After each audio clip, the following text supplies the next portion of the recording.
right, let's do that hockey with DraftKings contributor Geoff, Ulrich, and RotoWire's AJ Schulz. All right, guys. Connor McDavid's quest for 100 points got a boost yesterday after he had 2 goals and 2 assists against the Canucks. Now he's going to get them again tonight. He's going to cost you $9,200 in salary. Geoff, do you need to pay up for McDavid tonight, or can you suggest another center that could return the same value?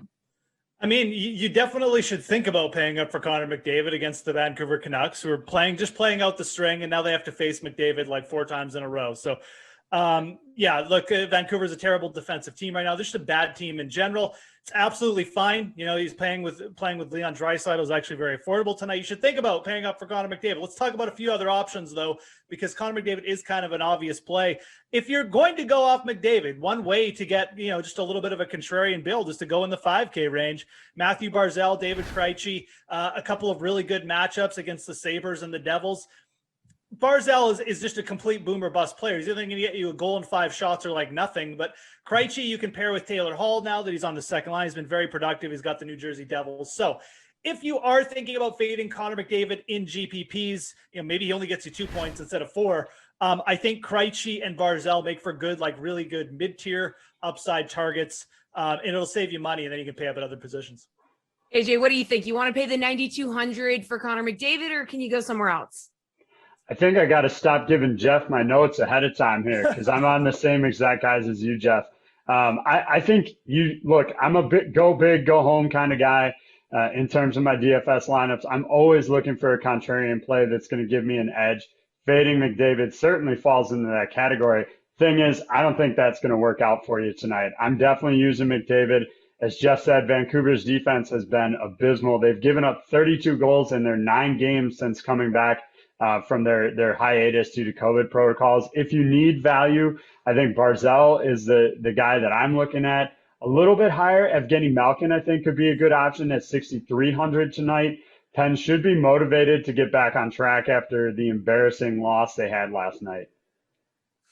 All right, guys, on the wing, Chicago's Alex DeBrincat has goals in 3 straight games, going to cost you $7,300. JAKUB VORACEK offers a cheaper option at $4,900. He has 9 assists in his last 6 games. AJ, you paying up for DeBrincat against Carolina or saving some salary with a guy like VORACEK against Pittsburgh? Well, I don't think you need to pay up for DeBrincat. I think there's plenty of value on the wings. For me, I'm not looking at VORACEK there. I just mentioned I think Pittsburgh is a good team to go with tonight. So I'm going to go to the other side of that matchup, and those are the guys playing with Malkin. Kasperi Kapanen, 3,700. Jason Zucker, 3,000 tonight. Kapanen has points in 3 of his last 4 games, put up some of his best numbers of the year when he was paired up with Malkin before both of them got hurt for a little bit. And then Zucker picks up a goal last night on the Pens power play. And I think there's good things coming for him in this grouping as well. All right, Geoff, what do you think? You going to pay up for DeBrincat against Carolina? No, I mean, it's just a bad matchup, right? I mean, he's been productive, but over 7K. I mean, he's not really getting you're not really getting any kind of value here to sort of compensate for the bad matchup against Carolina. And look, Leon Draisaitl is 7,600. You can fade Connor McDavid. You really shouldn't fade Leon Draisaitl. At some point, you will probably see McDavid feed, Draisaitl for a big game, just in terms of getting him a couple goals against the Canucks. Because realistically, I feel like these two are going to be able to do whatever they want in the next few games here. So Draisaitl at 7,600, you just got to get up to him. I even don't hate taking a shot with David Pastrnak here. I like the idea of paying down at center, paying up at wing, because I don't think many people are going to do that. Pastrnak, he's his shooting percentage as well as under his career rate, but you just know that at some point this guy's going to explode. He's got a great matchup in the Devils. And if you don't like my idea of paying up, Taylor Hall at 6,300 would really be my favorite value target here. He's been very productive. I mentioned he makes for an easy pairing with David Krejci. They have a great matchup. So all things considered, DeBrincat, paying down for VORACEK. Neither of those guys are really my favorite. I think AJ brought up the Penguins wingers. I'd even throw Anthony Pavillier out there again, who was actually pretty productive even in a loss. So there's a lot of different ways you can go at wing. I like, Draisaitl's got to be the top play, but I also like paying down for Taylor Hall. All right, not too many great options on the blue line tonight. Dougie Hamilton, highest priced player. He's going to be 6,900. He's had a goal and an assist last night against Chicago. Geoff, would you pay up for him, or do you feel like you should save some salary here? Maybe go with KRIS LETANG at 5,800, 3 assists in his last 4 games.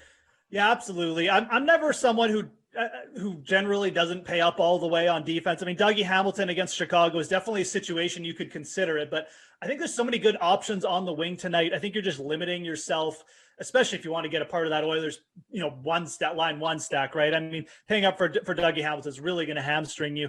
And we got a lot of good options here. I mean, we've got guys like KRIS LETANG under 6K. The Flyers have the second worst power play. So, to answer your question in a long-winded way, yeah, I'd rather pay down for KRIS LETANG here. He's got a great matchup. I think this Pittsburgh offense bounces back quickly. They've got Malkin back in the lineup right now.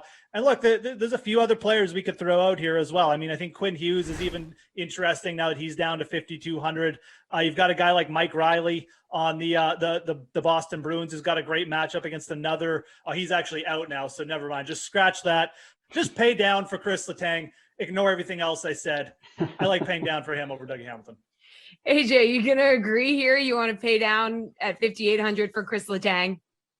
I do agree, but I'm also going to add, if you use Jeff's call with Bolivier, if you use the Penguins wingers there and save some value at wing, you can get both these guys in. That's actually what I'm going to look at tonight is paying up for D, which is a completely different strategy from what I normally do. It's not something I use, but I like both these guys. All the reasons Geoff said about LETANG, I think apply here. And as far as Hamilton go, yeah, most expensive guy, but a home matchup against a struggling Hawks team is really intriguing. And what I like most about Hamilton is actually his shot rate, 24 shots on goal in his last 6 games. That's correlated to 4 goals over that stretch. So you get a little bit of a floor buffer there with the number of shots he's getting.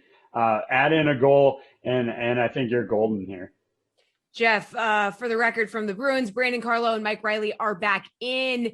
Kevin Miller and JAKUB Zboril are going to be out. So again, check it out. Check it before lock. But Mike Riley, if he plays, is a really good value at 3.5K, 3.4K, whatever he's at.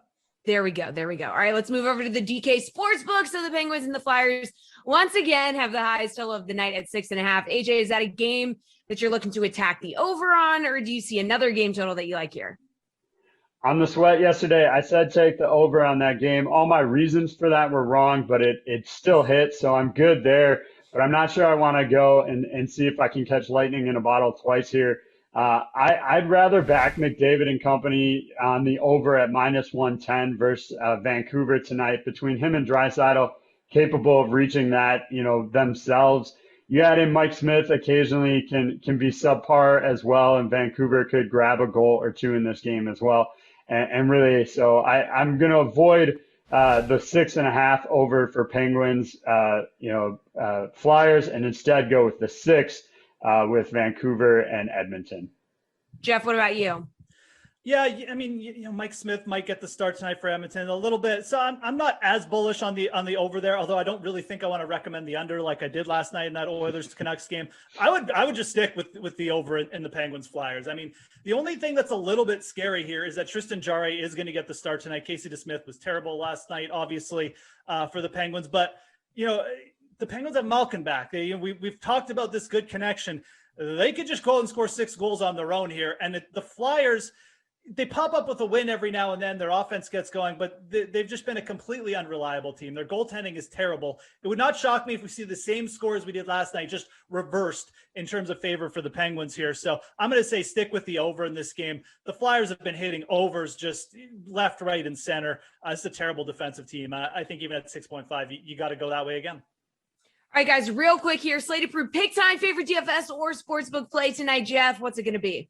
Yeah, I'm going to stick with the puck line, but I'm going to go back to I'm going to go to the Carolina Hurricanes here. I know they're -104, but this is such a mismatch. Chicago's not playing good. Carolina's hitting in the right directions right now. Give me Carolina on the puck line to cover. Slate approved pick, AJ. I can't believe you can get McDavid tonight as an anytime goal scorer at +110, 112. I would have expected to have to lay up some value on that one. Two goals brings you +550. If you want slightly less risk, you can go -143 for 2 points out of McDavid. The point here is any prop bet with McDavid, I think I'm going with tonight in his pursuit of 100.